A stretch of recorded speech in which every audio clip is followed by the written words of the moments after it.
तरफ शराब कांड पर संग्राम देखने को मिल रहा है तो दूसरी तरफ अरविंद केजरीवाल लगातार मुसीबतों में और भी ज्यादा फंस रहे हैं।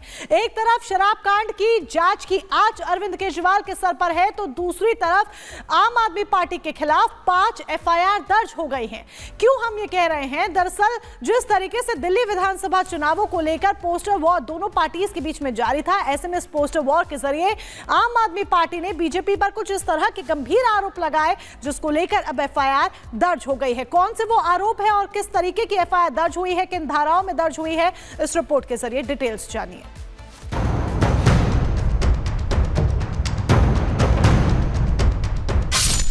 सोशल मीडिया पर रार, दर्ज हो गई एफआईआर,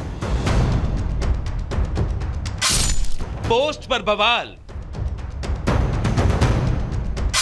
क्या होगा आपका हाल? दिल्ली में वोटिंग अब सिर्फ 19 दिन दूर है, लेकिन वोटिंग से पहले सियासी पारा हर दिन नए स्तर पर पहुंच रहा है। कभी घुसपैठिए तो कभी अवैध वोटर रजिस्ट्रेशन को लेकर आप और बीजेपी की जंग तेज हो जाती है। लेकिन कौन जानता था कि सिर्फ 19 दिन पहले ही इस लड़ाई में एफआईआर की एंट्री हो जाएगी। जी हां, एफआईआर, वो भी 1-2 नहीं बल्कि 5 एफआईआर।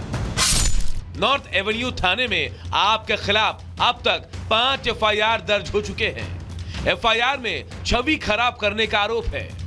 इनमें से एक एफआईआर गृह मंत्री अमित शाह की छवि खराब करने को लेकर है, जबकि 2 मामले प्रधानमंत्री की छवि सोशल मीडिया पर खराब करने को लेकर है।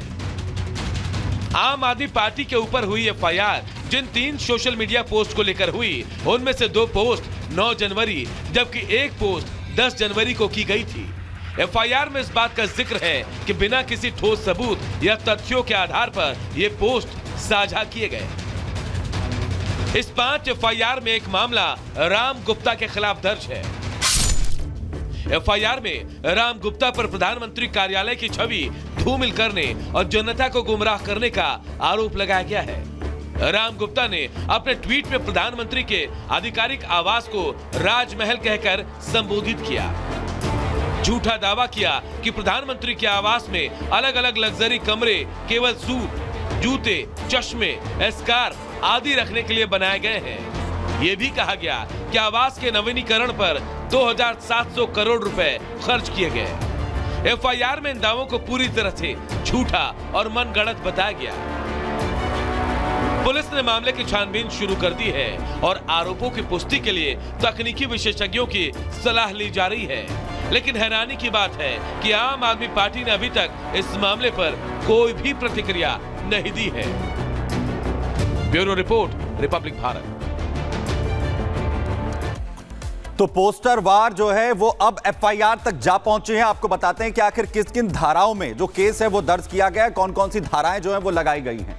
दरअसल भारतीय दंड संहिता 2023 के मुताबिक धारा 175 लगाई गई है। इसके अलावा 336(2), 336(4) और साथ ही 353 और 299 ये वो धाराएं हैं जो लगाई गई हैं, एफआईआर में दर्ज करवाई गई हैं। वहीं आईटी एक्ट 2000 के तहत 66C और 66D को भी इसमें शामिल किया गया है। और इसके अलावा जन प्रतिनिधित्व अधिनियम 1950 और 1951 की धारा 123(4) को भी इस एफआईआर के दर्ज आरोपों के तहत जो है वो दर्ज करवाया गया है। और यानी जो पोस्टर वॉर की शुरुआत हुई थी अब एफआईआर तक दिल्ली के अंदर पहुंचती हुई नजर आ रही है।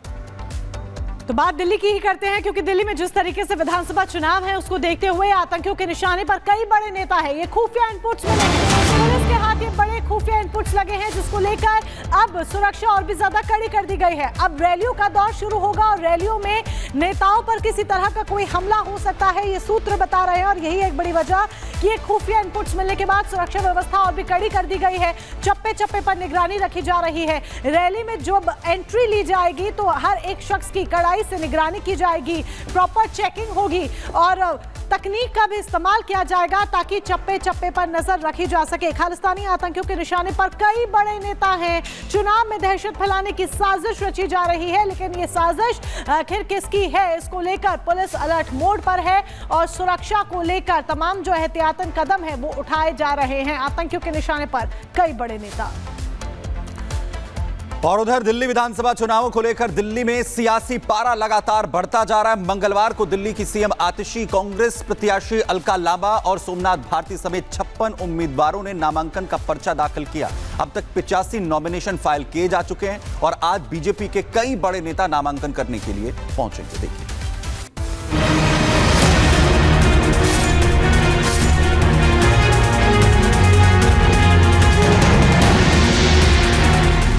दिल्ली में राजनीति के दिग्गज हुंकार भरने लगे हैं। राजनीतिक दल न केवल सत्ता में आने की जुगत भिड़ा रहे हैं, बल्कि एक दूसरे को निपटाने में भी कोई कसर नहीं छोड़ रहे हैं।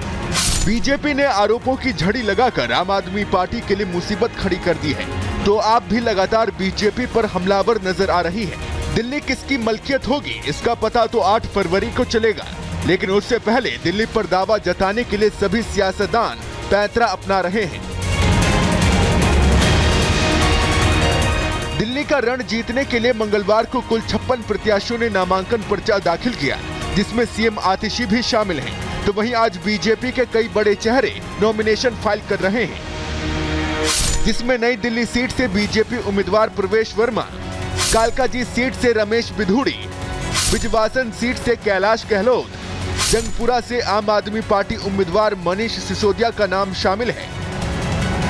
मैं आज सभी से हाथ जोड़ के प्रार्थना करता हूं कि अपने मित्रों के साथ में ज़्यादा से ज़्यादा संख्या में मुझे आशीर्वाद देने के लिए पहुंचे। आपका आशीर्वाद ही मेरी सच्ची ताकत है। दिल्ली विधानसभा चुनाव के लिए मंगलवार को नॉमिनेशन फाइल करने वालों में कालकाजी से मुख्यमंत्री आतिशी और उनके प्रतिद्वंदी अलका लांबा, मालवीय नगर से आम आदमी पार्टी विधायक सोमनाथ भारती का नाम शामिल है। नामांकन प्रक्रिया 10 जनवरी से शुरू हुई थी, जिसमें मंगलवार को 56 प्रत्याशियों ने नामांकन फाइल किया, जिसके बाद अब यह संख्या बढ़कर 85 हो गई है। दिल्ली की 70 विधानसभा सीटों पर एक चरण में 5 फरवरी को मतदान होगा, जबकि 8 फरवरी को नतीजे आएंगे। आम आदमी पार्टी ने 2015 के चुनाव में 67 और 2020 के चुनाव में 62 सीटों के साथ जीत हासिल की और राजधानी में हैट्रिक बनाने का लक्ष्य रखा है। चुनाव आयोग के मुताबिक दिल्ली के चुनाव में इस बार कुल 1.55 करोड़ से ज्यादा वोटर्स हैं, जिसमें पुरुष मतदाताओं की संख्या 83,49,645 और महिला वोटर्स की संख्या 71,73,952 है। दिल्ली के रण को जीतने के लिए सभी पार्टियां अपना अपना जोर लगा रही हैं, लेकिन इसमें जीत किसकी होती है, जनता किसके वादे पर मोहर लगाती है, ये सारी पिक्चर 8 फरवरी को साफ हो जाएगी। Bureau report, Republic Bharat. और चलिए आप बात करते हैं ठंड के टॉर्चर की, क्योंकि कोहरा बहुत डेंजर है। गाड़ियों की रफ्तार धीमी पड़ चुकी है, विजिबिलिटी बेहद कम हो गई है। उत्तर भारत कोहरे की चादर लपेटा हुआ है और ये कोहरा लोगों के लिए परेशानी का सबब बना हुआ है। सुबह सवेरे जब लोग अपने घर से बाहर निकल रहे हैं तो उन्हें तमाम मुसीबतों का सामना करना पड़ रहा है। और ये 2 तस्वीरें हम आपको दिखा रहे हैं। फिलहाल ये तस्वीरें आपके सामने आपकी टीवी स्क्रीन पर। इन तस्वीरों को जरा देखिए कि किस तरीके से कोहरे की मार पूरा उत्तर भारत झेल रहा है। कोहरे की चादर लपेटा हुआ राष्ट्रीय राजधानी दिल्ली नजर आए। इसके अलावा कई इलाकों में भी कोहरे की धुंध देखी गई और